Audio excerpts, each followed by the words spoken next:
Hello दोस्तों, welcome back to my channel मेरे भवन। आज मैं आपको बताने जा रहा हूँ गुप्त नवरात्रि क्यों मनाए जाते हैं। पौराणिक कथा के अनुसार माँ भगवती ने असुरों के राजा महिषासुर का वध कर दिया। युद्ध पूरे 9 दिन चला, इसीलिए इसे नवरात्रि कहा जाता है। साल में 4 बार नवरात्रि आती है। 2 शारदीय और चैत्र माह में नवरात्रि आती है जो धूमधाम से मनाई जाती है, और 2 माघ और आषाढ़ माह में नवरात्रि आती है जिन्हें गुप्त नवरात्रि कहा जाता है। गुप्त नवरात्रि में बहुत पूजा पाठ करने वाला और साधु संत ही मनाते हैं। गुप्त नवरात्रि तंत्र मंत्र और यंत्र साधना को सिद्ध करने के लिए बनाई जाती है। गुप्त नवरात्रि में माँ काली के 10 महाविद्या की पूजा की जाती है, जबकि शारदीय और चैत्र नवरात्रि में माँ दुर्गा के नवदुर्गा के रूप में पूजा की जाती है। अब हम जानेंगे माँ महाकाली के 10 विद्या के प्रथम स्वरूप माँ काली के बारे में। पौराणिक कथा के अनुसार एक बार असुर दारुक ने ब्रह्मा जी की कठोर तपस्या कर उन्हें प्रसन्न किया। ब्रह्मा जी ने दारुक को दर्शन दी और वरदान मांगने को कहा। दारुक ने अमर होने का वरदान मांगा। ब्रह्मा जी ने उससे समझाया कि जो धरती पर जन्म लिया है उसका मरना तय है। तो असुर ने वरदान मांगा, मुझे कोई नहीं मार सकता, मुझे सिर्फ स्त्री के हाथों ही मर सकता हूँ। ऐसा वरदान आप मुझे दीजिए। ब्रह्मा जी ने वरदान दे दिया। दारुक ने सोचा कि मुझे न देवता मार सकते हैं, न ही असुर, और न कोई जानवर। तब उसने पूरे ब्रह्मांड में तबाही मचा दी। तब ब्रह्मा जी ने सारे देवता भगवान शिव के पास गए। भगवान शिव को सारी बात बताई और इसका हल निकालने को कहा। भगवान शिव ने माता पार्वती की तरफ देखा और कहा, देवी अब आप ही इसका समाधान निकाल सकती हो। माँ पार्वती मुस्कुराने लगी और अपना एक अंश भगवान शिव में प्रभावित कर दिया, जिसके बाद भगवान शिव के कंठ से उस ने अपना कार धारण किया और तीसरा नेत्र खोल दिया, जिससे विकराल रूप वाली माँ काली उत्पन्न हुई। माँ काली के मस्तक में तीसरा नेत्र और चंद्र रेखा थी। उनके भयानक और विशाल रूप को देखकर देवतागण भी भयभीत होकर भागने लगे। बाद में माँ काली ने और दारू का युद्ध हुआ और देवी ने असुरों का संहार किया। माँ काली ने असुरों का संहार कर दिया, परंतु माँ काली का क्रोध शांत नहीं हुआ। माँ काली के क्रोध से संपूर्ण ब्रह्मांड जलने लगा। तब सभी देवतागण भगवान शिव के पास गए और क्रोध शांत करने के लिए कहा। भगवान शिव ने माँ काली के क्रोध को शांत करने की बहुत कोशिश की, परंतु माँ शांत नहीं हुई। तब भगवान शिव माँ काली के सामने लेट गए। माँ काली के चरण जब भगवान शिव के ऊपर रखते ही माँ काली ठिठक गई और माँ काली का क्रोध शांत हो गया। दुर्गा सप्तशती और देवी भागवत में माँ काली से जुड़ी अनेक कथाएं हैं, जिसमें माँ काली ने चंडमुंड, रक्तबीज और अनेक असुरों का संहार किया। यही थी माँ काली की कथा। काली के दूसरे महाविद्या माँ तारा की कथा। नवरात्रि के दूसरे दिन माँ तारा की पूजा की जाती है। माँ काली का स्वरूप माँ तारा के समान ही है, बस माँ तारा का पेट बड़ा है। माँ तारा की 4 भुजाएं, पहले हाथ में तलवार, दूसरे हाथ में कटा हुआ सिर, तीसरे हाथ में कमलपुष्प और चौथे हाथ में अस्त्र लिए हैं। माँ तारा के पैरों में पायल सुशोभित हो रही और केस खुले हैं। माँ तारा ने जीभ बाहर निकाल रखी है। माँ तारा की कथा समुद्र मंथन से जुड़ी है। पौराणिक कथा के अनुसार देवता और असुरों ने अमृत प्राप्ति के लिए समुद्र मंथन प्रारंभ किया। समुद्र मंथन में सबसे पहले हलाल विष निकला। हलाल विष के कारण देवता और असुर जलने लगे और शोभा जलने लगी। सभी देवता और असुर भगवान शिव के पास जाकर प्रार्थना करने लगे। तब भगवान शिव ने हलाल को हथेली पर रखकर विष पान करने लगे। भगवान शिव ने कंठ से नीचे नहीं उतरने दिया, जिससे भगवान शिव का कंठ नीला हो गया, जिससे भगवान शिव को नींद। इस प्रकार भगवान शिव ने ब्रह्मांड को विनाश से बचा लिया, परंतु विष के शक्तिशाली प्रभाव से भगवान शिव का कंठ जलने लगा। कंठ की जलन इतनी अधिक हो गई कि भगवान शिव मूर्छित होने लगे। उस समय देवी भगवती माँ तारा के रूप में प्रकट हुई। माँ भगवती ने भगवान शिव को शिशु के रूप में परिवर्तित कर दिया। तब देवी भगवती ने माँ तारा के रूप में भगवान शिव को गोद में उठाया और अपना स्तन से भगवान शिव को अमृतमय दुग्ध पिलाया। उसके फलस्वरूप भगवान शिव को पीड़ा से मुक्ति मिल गई, परंतु माँ तारा का शरीर हलाल के कारण नीला हो गया।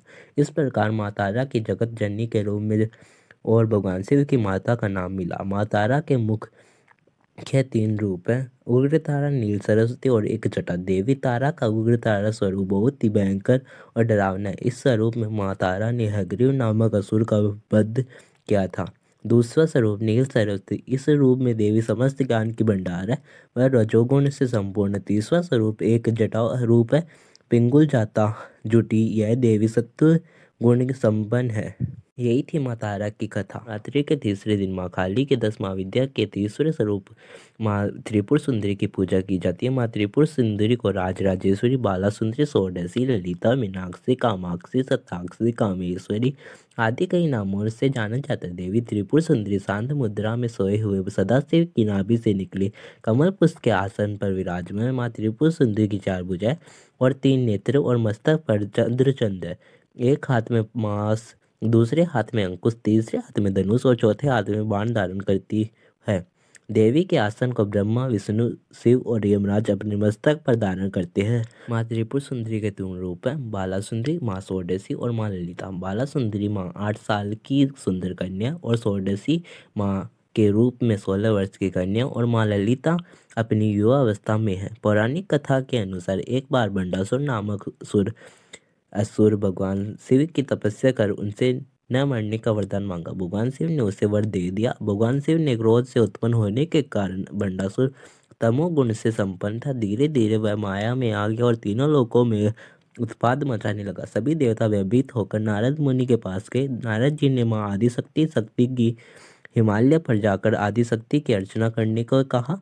बंडासुर ने माँ की उपासना खंड करने के लिए देवता पर आक्रमण करने लगा, परंतु माँ आदिशक्ति ने एक बड़ी दीवार खड़ी कर दी। बंडासुर ने दीवार तोड़ दी, परंतु वह दीवार फिर खड़ी हो गई। तब हारकर बंडासुर अपने राज्य में चला गया, परंतु देवता उसके भय से उन्होंने निर्णय लिया कि या तो माँ अम्बे हमें दर्शन दे या हम बंडासुर के हाथों मारे जाए। ऐसा माँ अम्बे की तपस्या प्रारंभ की। तपस्या से प्रसन्न होकर माँ ललिता ने बंडासुर से युद्ध किया और अंत में माँ ने कामेश्वर अस्त्र से बंडासुर का वध कर दिया। यही थी माँ काली के चौथे स्वरूप माँ भुवनेश्वरी की पूजा की जाती है।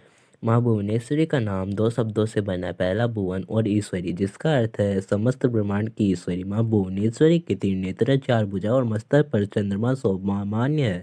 माँ भुवनेश्वरी के हाथ में माला, दूसरे हाथ में गदा और तीसरे हाथ में राजदंड और चौथे हाथ में अभय मुद्रा धारण कर रखा है, जिनमें गदा शक्ति का, राजदंड व्यवस्था का, माला नियम का और आशीर्वाद मुद्रा प्रजा प्रालन की भावना का प्रतीक है। माँ त्रिपुर सुंदरी का आसन सर्वोच्च सत्ता का प्रतीक है। देवी भुवनेश्वरी को मूल प्रकृति, सर्वेश्वरी, स्वरूपा, विश्व रूपा, जगत माता, जगत दात्री के नाम से भी जाना जाता है। अब हम आपको बताने जा रहे हैं माँ भुवनेश्वरी कथा। पुरानी कथा के अनुसार एक बार व्यास जी के मन में जिज्ञासा उत्पन्न हुई, इस संपूर्ण जगत का कर्ता धर्ता कौन है। तब उन्हें नारद जी से प्रश्न पूछा। नारद जी ने बताया कि मैंने भी ब्रह्मा जी से पूछा था कि इस जगत की कर्ता धर्ता कौन है। ब्रह्मा जी ने बताया कि प्राचीन काल में जल प्रलय के बाद केवल पंचभूत महाभूतों की उत्पत्ति हुई, जिसके कारण ब्रह्मा जी कमल से उत्पन्न हुए। उसे समय चंद्र, सूर्य, पहाड़ आदि से लुप्त थे, केवल जल ही जल था। ब्रह्मा जी को यह भी नहीं पता कि वह कैसे उत्पन्न हुए, पालन करने वाला कौन है। तब उन्होंने तपस्या का प्रारंभ की। हजारों वर्षों के बाद असुर मधु और केटव उसके सामने आए। वे दोनों ब्रह्मा जी से युद्ध करना चाहते थे। ब्रह्मा जी भी भयभीत होकर अपने कमल के आसन नल के आश्रय लेकर महासागर में उतर गए। वहां उन्होंने भगवान विष्णु को देखा। भगवान ब्रह्मा जी ने भगवान विष्णु को प्रार्थना की, परंतु विष्णु जी योग निद्रा में माँ भगवती की तपस्या कर रहे थे। तब ब्रह्मा जी ने माँ भगवती की तपस्या की। माँ भगवती प्रसन्न होकर भगवान विष्णु को दर्शन दिए। तब भगवान विष्णु जागे और मधु और केटव से 5000 वर्षों तक युद्ध किया। तब भगवान शिव प्रकट हुए, जो संहार के देवता माने जाते हैं। तीनों देवता माँ भगवती की तपस्या करने लगे। माँ भगवती ने प्रसन्न होकर देवता के लिए एक विमान भेजा। तीनों देवता विमान में बैठ गए। विमान उड़कर एक सुंदर पंचवटी में रुका। वहां उन्होंने एक दिव्य स्त्री को देखा। वह स्त्री फूलों की माला से सुशोभित थी। माँ भगवती ने उन्हें स्त्री के रूप में बदल दिया। वहां माँ के पास गए तो उन्होंने देखा कि वहां अनेक स्त्रियां सेवा में खड़ी है। उन्होंने देखा कि माँ के नख में सूर्य, चंद्र, ग्रह आदि थे और माँ के पग नख में पहाड़, नदियाँ, समुद्र आदि थे। देवता समझ गए कि यही देवी ब्रह्मांड का पालन पोषण करती है। माँ भुवनेश्वरी ने ब्रह्मा जी को रचना का कार्य दिया, विष्णु जी को पालन का और शिव जी को संहार का कार्य सौंपा। माँ भुवनेश्वरी के सत्यासी और शाकंभरी के नाम से जाना जाता है। माँ भुवनेश्वरी की कथा। नवरात्रि के 5वें दिन माँ काली के 5वें स्वरूप माँ त्रिपुर भैरवी की पूजा की जाती है। माँ भैरवी को चैतन्य भैरवी, सिद्ध भैरवी, भुवनेश्वर भैरवी, संपदा प्रद भैरवी, कमलेश्वरी भैरवी, कालेश्वर भैरवी, कामेश्वरी भैरवी, नित्य भैरवी, रुद्र भैरवी, भद्रा भैरवी तथा सतकुटा भैरवी कई नामों से जाना जाता है। माँ त्रिपुर भैरवी के उग्र रूप की कांति हजारों उगते हुए सूर्य के समान है। ये देवी श्याम वर्ण की है तथा इनके 3 नेत्र और मस्तक पर अर्धचंद्र धारण करती है। इनकी 4 भुजाएं और लंबे काले घने घनघोर बाल है। माँ त्रिपुर भैरवी एक हाथ में गरुड़, दूसरे हाथ में नरमुंड से निर्मित खप्पर को धारण किए हुए हैं, तीसरे हाथ में अभ्यम है तथा चौथा हाथ वर मुद्रा में। देवी त्रिपुर भैरवी का मुखमंडल बहुत डरावना है। देवी रुद्राक्ष, सांपों तथा नरमुंड की माला को धारण करती है। सौम्य रूप में देवी त्रिपुर भैरवी लाल वस्त्र तथा गले में मुंड माला धारण किए हुए हैं। उनकी पूरी देह पर रक्त चंदन का लेप है और सौम्य रूप में हाथों में जाप माला, पुस्तक तथा अभ्य और वर मुद्रा में और कमल के आसन पर विराजमान है। अब हम आपको बताएंगे माँ त्रिपुर भैरवी की कथा। पौराणिक कथा के अनुसार एक बार जब माँ काली के मन में आया कि वह पुण्य अपना गौर वर्ण प्राप्त कर ले तो यह सोचकर वह अंदर ध्यान हो गई। भगवान शिव ने जब देवी को कैलाश पर्वत पर नहीं पाया तो वह व्याकुल हो गए और उन्हें ढूंढने लगे। इस बीच शिव जी ने नारद जी से देवी के बारे में पूछा। तब नारद जी ने उन्हें देवी का बोध कराते हुए कहा कि माँ शक्ति के दर्शन आपको सुमेरु पर्वत के उत्तर में हो सकते हैं। संभव है कि देवी वहीं उपस्थित होगी। तब शंकर भगवान के आदेश को अनुसार नारद जी देवी को खोजने के लिए सुमेरु पर्वत पर गए। जब नारद जी सुमेरु पर्वत पर पहुंचे तो उन्हें माँ काली दिखी। माँ काली को प्रणाम कर शिव जी की कथा सुनाई और माँ काली से विनती करने लगे कि आप कैलाश पर्वत पर लौट चले। लेकिन माँ की तपस्या भंग हो गई और क्रोध से एक दिव्य शक्ति प्रकट हुई। उसी को विग्रह को त्रिपुर भैरवी कहा जाता है। त्रिपुर भैरवी माता ने ही 18 भुजा रूप से युक्त दुर्गा रूप में मधुपान कर महिषासुर का वध किया था। यही थी माता। आपको बताने जा रहा हूँ गुप्त नवरात्रि के छठे दिन माँ महाकाली के 10 महाविद्या के छठे स्वरूप माँ छिन्नमस्तिका की पूजा की जाती है। माता छिन्नमस्तिका को चिंतपूर्णी भी कहा जाता है। वे अपनी एक हाथ में खड्ग और दूसरे हाथ में अपना ही कटा हुआ सिर धारण करती है। माँ छिन्नमस्तिका का अर्थ है छिन्न मस्तक वाली। छिन्नमस्तिका माता की गणना काली कुल में की जाती है। माँ छिन्नमस्तिका महाविद्या देवी भगवती का एक रुद्र रूप है। महर्षि याज्ञवल्क्य, परशुराम, श्रीमद सिद्धनाथ तथा गोरखनाथ जी ने इस महाविद्या की उपासना की थी। देवी छिन्नमस्तिका वज्र वरोजनी अभी कहा जाता है। देवी छिन्नमस्तिका के नीचे कमल पुष्प पर कामदेव और रति जी जो काम ऊर्जा का प्रतीक है। अब हम आपको बताएंगे माँ छिन्नमस्तिका की कथा। पौराणिक कथा के अनुसार एक बार माँ पार्वती अपनी 2 सहचरियों जया और विजया के साथ मंदाकिनी नदी में स्नान करने के लिए गई। स्नान के बाद दोनों सहचरियों को बहुत तेज भूख लगने लगी। तब उन्होंने माँ पार्वती से कहा, हमें बहुत भूख लग रही है। माँ ने उन्हें कुछ देर इंतजार करने को कहा। भूख के कारण उनकी पीड़ा होने लगी और उनका रंग काला होने लगा। तब दोनों सहचरियों ने माँ से विनम्र भाव से कहा, माँ तो भूखे बच्चों को बिना देर किए खाना दे देती है। ऐसा सुनकर माँ पार्वती ने एक ही पल में खड्ग में से अपना सर काट दिया और काटा हुआ सिर बाएं हाथ में आ गिरा और शरीर से 3 रक्त की धारा निकलने लगी। तब माता पार्वती ने दोनों रक्त की धारें जया और विजय की ओर प्रवाहित की और तीसरा धारा तब माँ पार्वती ने 2 रक्त की धारें जया और विजय की ओर प्रवाहित करी और तीसरी धारा को माँ पार्वती ने स्वयं पिया। तभी से माँ पार्वती का इस रूप से छिन्नमस्तिका के नाम से जाना जाने लगा। मांडक्य पुराण के अनुसार चंडी ने राक्षसों का वध कर दिया तो उनकी 2 योगिनियां जया और विजया युद्ध के बाद उसी भी रक्त की प्यासी थी। तब उन्होंने माँ चंडी से कहा कि हम दोनों को बहुत भूख लगी है। तब उनकी भूख शांत करने के लिए अपना सिर काट दिया और अपने खून से उन दोनों की प्यास बुझेगी। यही थी माँ छिन्नमस्तिका की कथा। गुप्त नवरात्रि के 7वें दिन माँ महाकाली के 7वें स्वरूप माँ धूमावती की कथा। गुप्त नवरात्रि के 7वें दिन माँ धूमावती की पूजा की जाती है। इस रूप में माँ धूमावती श्वेत वस्त्र धारण किए हुए खुले बालों में एक बूढ़ी विधवा के रूप में दिखाई गई है। माँ धूमावती की 2 भुजाएं, एक हाथ में सूप अर्थात अनाज साफ करने वाला और दूसरे हाथ में वर मुद्रा में माँ धूमावती रथ पर बैठी दिखाई देती और उनका वाहन कौवा है। वैसे माँ धूमावती के हाथ में सूप को उनका अस्त्र माना जाता है। सूप में समस्त ब्रह्मांड को समेट कर माँ प्रलय करती है। देवी के विभिन्न रूपों में माँ विद्या धूमावती एक ऐसी शक्ति है जो व्यक्ति की दिन हो ही अवस्था का कारण है। 10 महाविद्याओं में इन्हें दारुण विद्या कहकर पूछा जाता है। श्राप देने, नष्ट करना तथा संहार करने की जितनी भी क्षमता है वह सब धूमावती देवी के कारण ही है। में ऋषियों की मूल शक्ति देवी धूमावती है, जैसे दुर्वासा, अंगिरा, भृगु, परशुराम जी आदि। इस संसार में कल है कि देवी होने के कारण इन्हें कल प्रिय कहा गया है।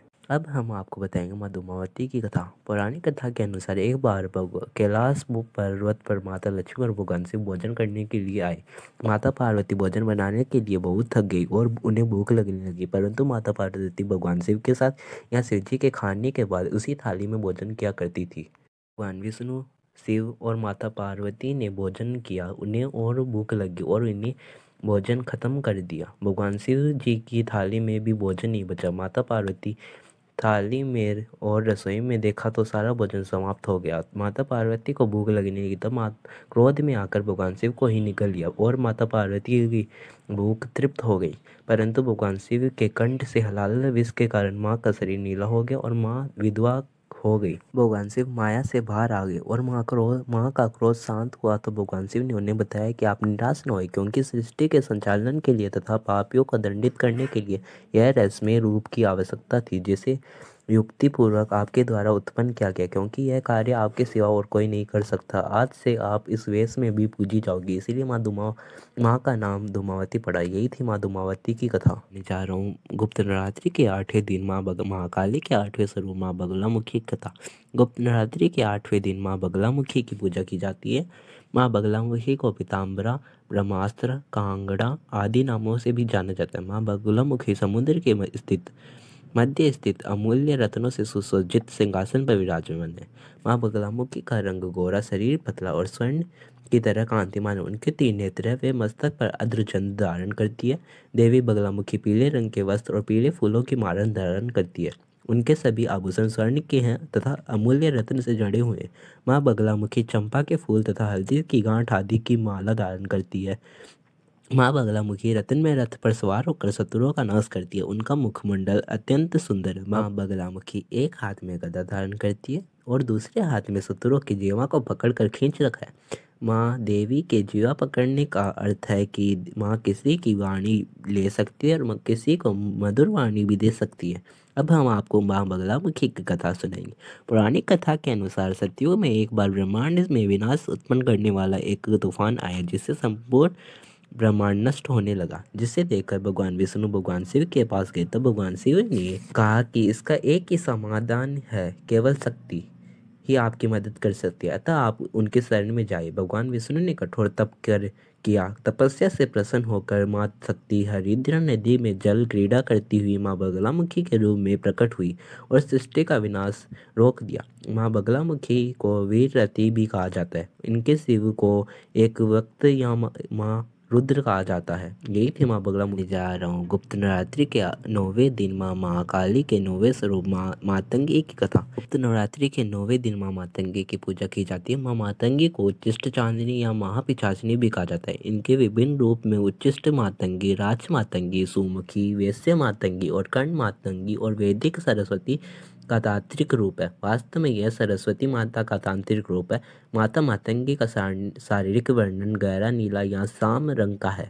वह अपने मस्तक पर अर्धचंद्र धारण करती है। 3 नसीले नेत्रों वाली देवी अमूल्य रत्न से युक्त सिंहासन पर विराजमान और नाना प्रकार के आभूषण से सुशोभित है। कुछ स्थान पर मातंगी देवी कमल के आसन तथा शव पर भी विराजमान है। देवी मातंगी गुंजा की माला धारण करती है। इन्हें लाल रंग अत्यधिक प्रिय है। माँ मातंगी का स्वरूप 16 वर्ष की एक युवती का है, जिनका शारीरिक गठन पूर्ण तथा मनमोहक है।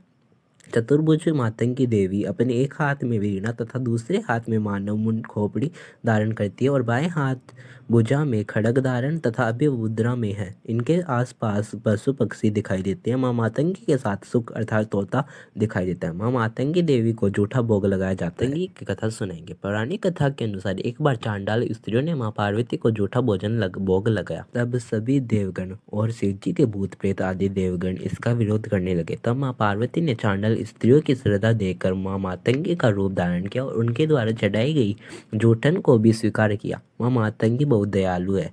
यही थी माँ मानी जानू गुप्त नवरात्रि के 10वें दिन माँ काली के 10वें स्वरूप माँ कमला की कथा। गुप्त नवरात्रि के 10वें दिन माँ कमला की पूजा की जाती है। माँ कमला माता लक्ष्मी का ही तांत्रिक रूप है। माँ कमला को श्री राजराजेश्वरी, कमलामिका आदि नामों से भी जाना जाता है। माँ कमला कमल के पुष्प पर विराजमान है। इनके 4 भुजाएं हैं। 2 हाथ में कमल पुष्प तथा तीसरे हाथ में अभय मुद्रा और वर मुद्रा में है। 4 हाथी शून्य में पानी भरकर माँ के दाएं बाएं खड़े रहते हैं। अब हम आपको बताएंगे माँ कमला की कथा।